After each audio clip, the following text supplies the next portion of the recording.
Garnet, when you look at the way fans react to a lot of this news, I think, and this extends to the media too. I think there's this belief that the media is in collusion with the game publishers, and there's this army of real fans who are the real opinion shapers now.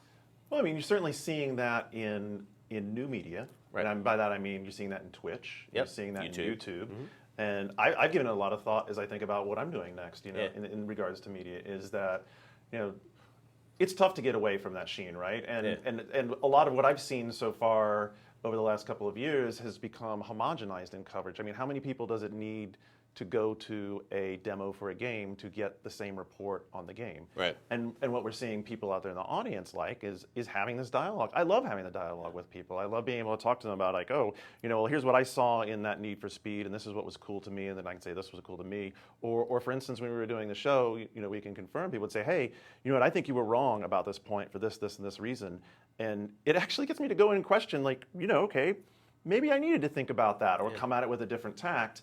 And you see that in what's going on with the YouTubers now, is that they're very front-facing, genuine. Here's the dope on what we've got. Here it is right in front of you.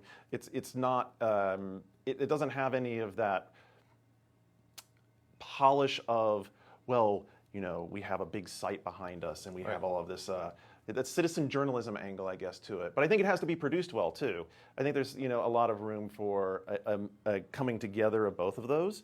So if you've got the big sites that have been around for forever and they're doing previews and reviews and interviews versus the people who have grabbed a webcam and put on their computer, that there's a meeting ground in the middle someplace that we're working towards that's really going to benefit the audience. And all this stuff is you can find this all for free on the internet. That's what's great. So I have to say my one criticism of Twitter. And I guess maybe Twitch and for sure YouTube, that there's not a moderator. Right. That you really do get some nasty shitheads that just say nasty shit and threaten your life because they don't like the FIFA game or whatever. Yeah. And that's the real reason I like NeoGAF, which you introduced me to about 10 years ago.